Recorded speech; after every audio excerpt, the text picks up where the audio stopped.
Meave squinted, the better to see the scene. Several dozen dwarves had gathered on the cliff overlooking the chasm. All were turned towards a ramp, at the peak of which stood a barrel. What is that gathering about? Asked. A hairy head peeked out of the barrel. The long, pointy nose and ears left no doubt that it belonged to a gnome. The first Meave had ever seen in her life. Help! Save me! The gnome yelled. They aim to kill me! Cast me in the chasm! Shut your maw! Barked the dwarf standing next to him, who then shoved the gnome inside the barrel and covered it with a lid. Your crimes! The sheer weight of him, hey? No lighter punishment is fitting. The other gathered dwarves nodded approvingly. Two gripped the barrel, lay it on its side, then lifted it to cast in the chasm.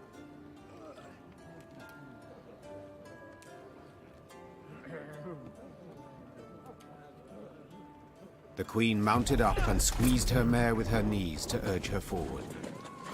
Soon after, she heard a loud, wailing cry, the sound of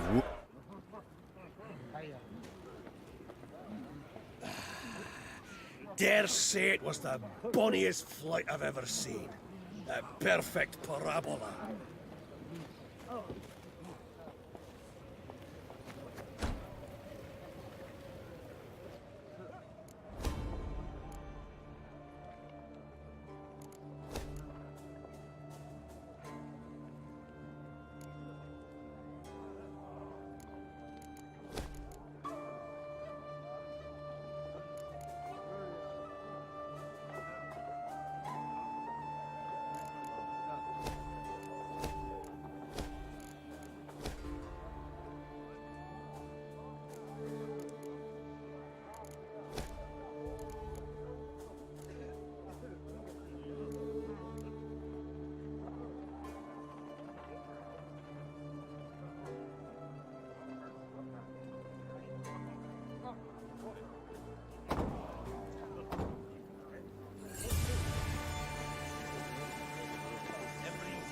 More monsters crawl out for spring cleaning.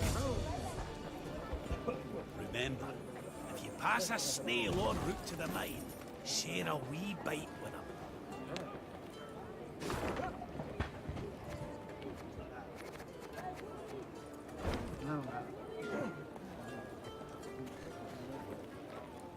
The blizzard's blowing in.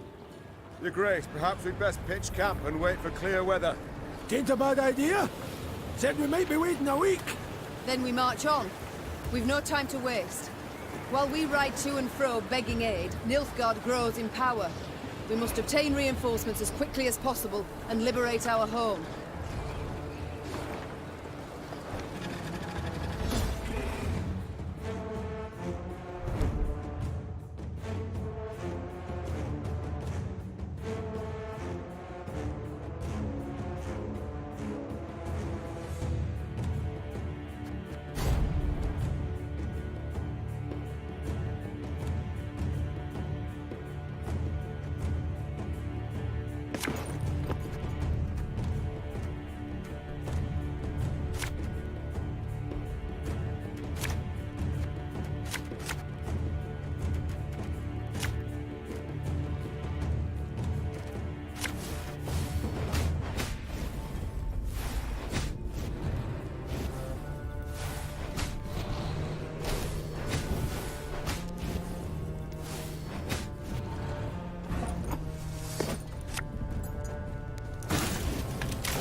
Thing about slings, they hide well.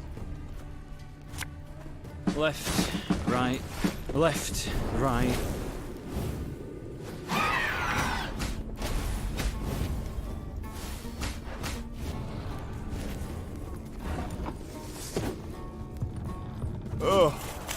Lyrian lummoxes.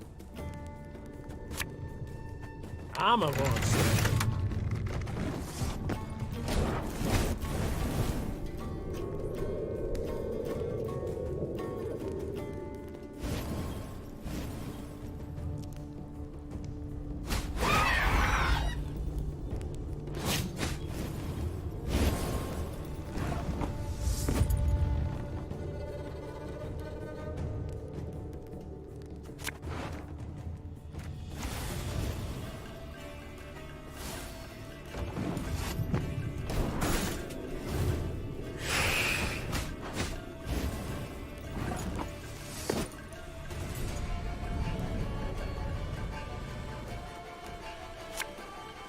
This could hurt.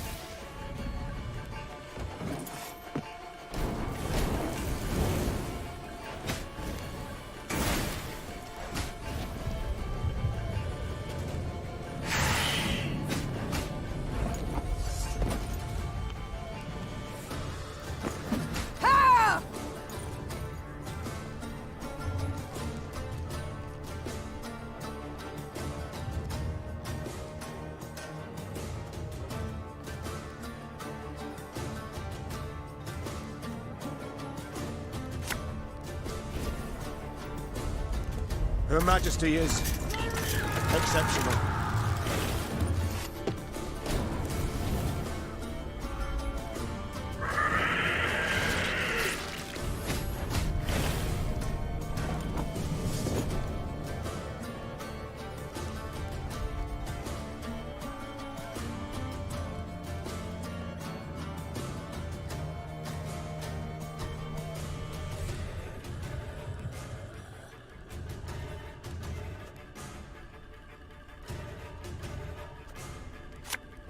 What's a helmet if not a pot turned over?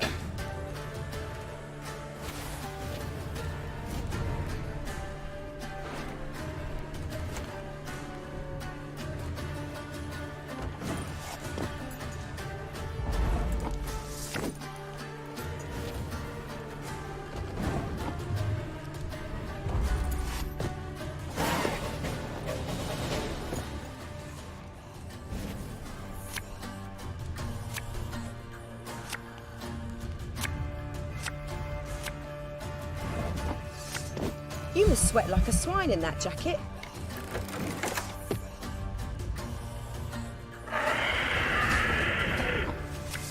Tell me you jest. Pays late. Again.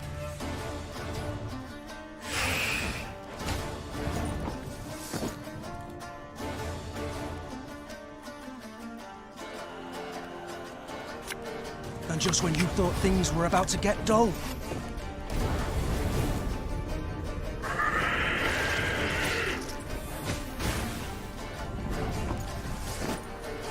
Her Majesty knows what she's doing.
Niamh rode on in silence, endeavoring to work out the length of her exile thus far.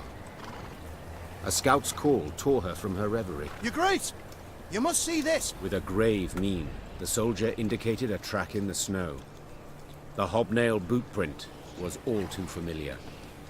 Niamh had seen it before, upon Lyria's sandy tracks, and midst the ashes to which Edirn had been turned. Nilfgaardian footmen. Seethed Niamh. Marched through of late. Interrupted Gascon. A day. The scouts had learned a Nilfgaardian caravan with an armed escort had recently arrived in Mahakar. The invaders had brought with them chests brimming with gold and jewels, then exchanged these for the finest Mahakaman-forged swords and spears. A scout gave me one of the coins the Blackclads had used for payment. Upon the coin's back, the Lyrian eagle. They pay with gold from my vault. The Queen said through gritted teeth. For arms that will cut down my fighting men and subjects. We might yet pursue and hunt them down, Said Reynard, a spark in his eye. and make certain Eddahi never lays hands. You might, I can. Piped up Gabor, who had been listening to their exchange. But you might also recall, we Mahakamans are neutrals who assure all guests within our borders safety. True, formally speaking, the Nilfgaardians have passed outside them, but attack him a stone's throw from our gates, and you'll see Brewer's rage come out his ears as steam. No war's outcome has been swayed by a few wagons of arms, no matter their quality. Said the Queen, vaulting into her saddle. Yet if we turn Brewer against us, I dare say we shall never wrest our land from black-clad hands. The Queen's men regretted her reluctance to attack, but none tried to dissuade her.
If anyone asks, you've not seen me.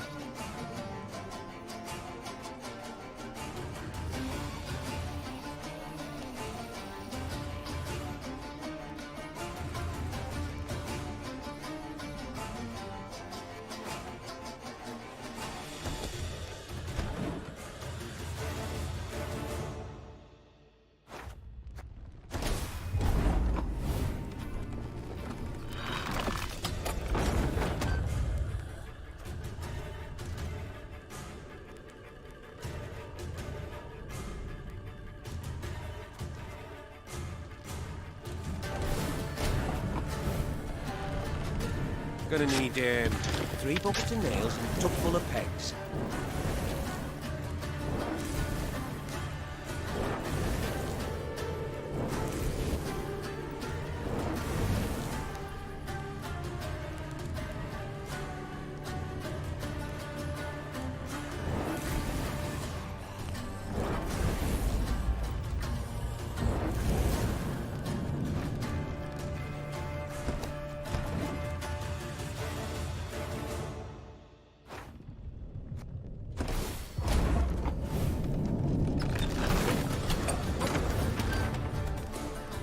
There's been a mistake. I'm no mage.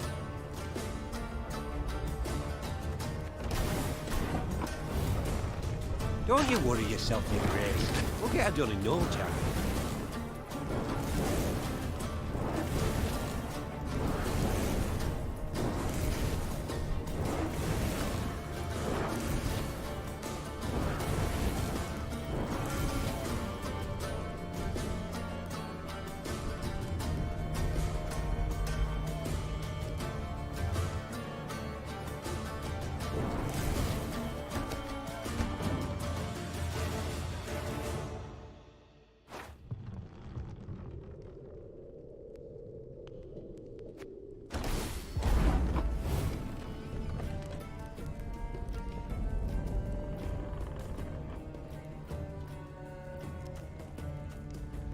It's gonna be a right good levy, big and beautiful.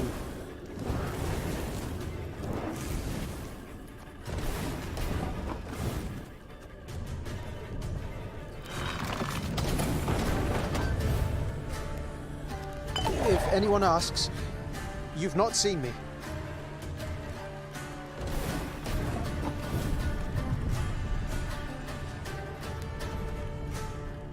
There's been a mistake. I'm no mage.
We shan't pass this way. Oh, Rainy, whatever would we do without you? Plummet off the cliff like lemmings, no doubt.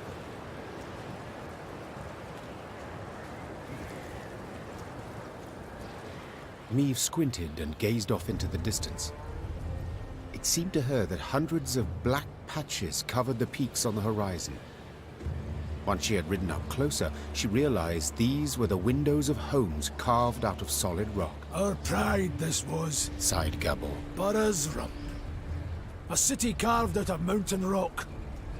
Hundreds of miles of tunnels, dozens of steelworks, smithies and forges. Now, it's a vast lair to monsters. Maeve stood at the entrance to the underground city. The monumental gate, cast in bronze, lay on the ground, folded multiple times as a scroll of paper. Out of blackened windows oozed a stench of rotting meat and mold. The Queen bent an ear to hear water dripping, and, in the distance, a metallic scraping. A sound akin to chitinous scales rubbing against rock. The soldiers await your order, Your Grace, said Reynard. Do you recall my words as we fled Lyria? Said Maeve, turning to Reynard. You swore you would retake your crown, even if you had to penetrate hell to do so. Time to follow that oath. The Queen inhaled deeply and stepped forward, her sword raised and prepared to strike or parry. Moments later, it was swinging, biting, as the current tenants of Boro's Rump came out.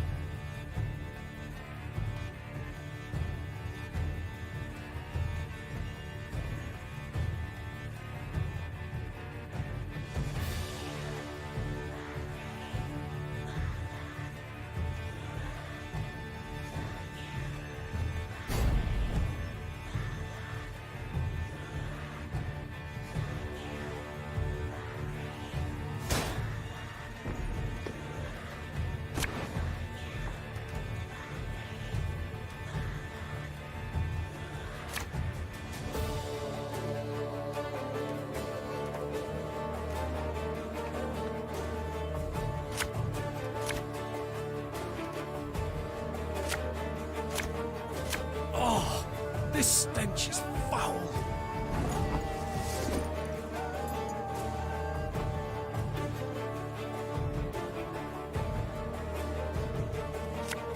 Left, right, left, right.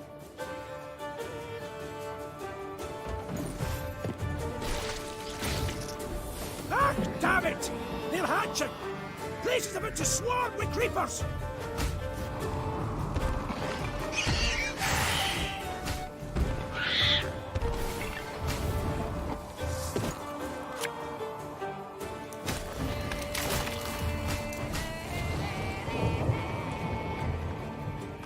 My spirit's willing and how, but these damn boots are killing me.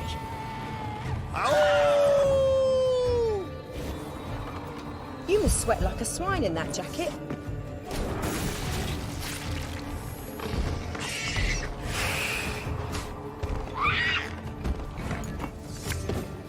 Watch ya! Hey! Bombs will only make things worse!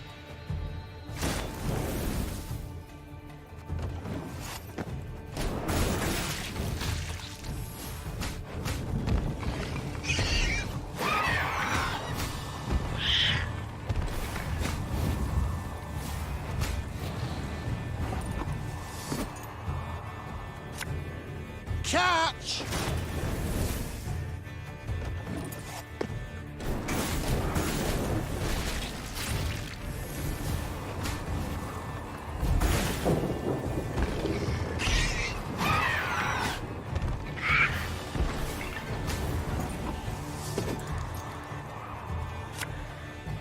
That bit the white of an eye from half a league away.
Hey, don't toss that. It's perfectly usable.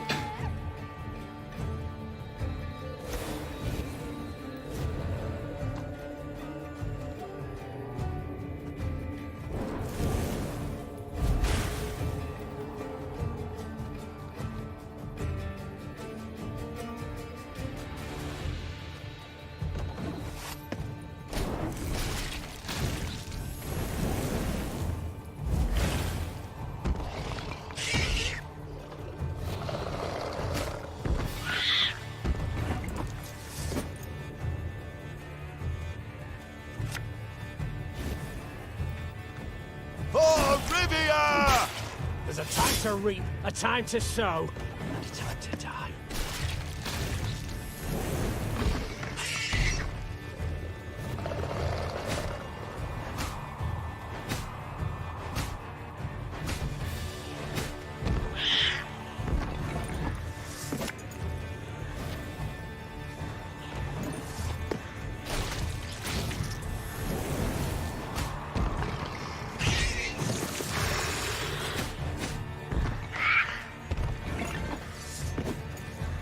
Necessity.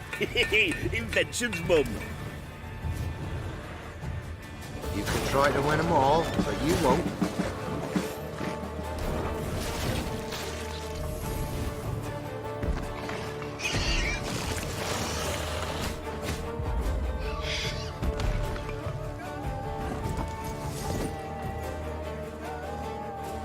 I'm a monster.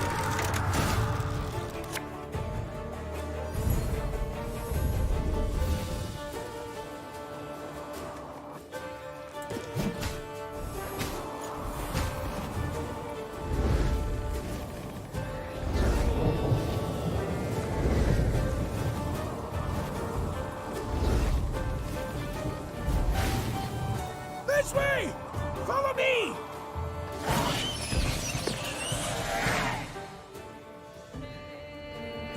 Though wounded, Meve approached the Sheomar, which lay writhing on the ground. She then ran her sword through its heart, finishing it. Yet so spent was she that she lacked the strength to pull her blade from between the plates of the chitinous armor. The beast near took me. She whispered. It was very close. The Lyrians reached a vast hall that had once served the clans as their meeting room. The stone benches were covered in sticky slime and insectoid eggs, while bats of varying size hung from the crystal chandeliers. Gascon rummaged through old, weathered bones, surely hoping to find something of value. Gabor, in turn, was at a shut and locked door, grappling with it as if it were a deadly beast. The door finally gave way with a sigh, and the dwarf raised— It's a storeroom. Should hold miners' tools aplenty, he said, enthused. Some barrels of alchemical brews in here too. Lucky there's no sign of moisture. They haven't soaked through. Alls we've got to do is roll them out into the corridor and set a bit of fire to them. And whoomph! We'll have sealed the beasts off from the pass once and for all. Meve treated the dwarves' instructions as hallowed. Soon after, the mountains trembled from a powerful explosion. Rubble came down and blocked the tunnels. They say the plumes of smoke escaping the window openings in the rock could be seen as far as Aldersburg.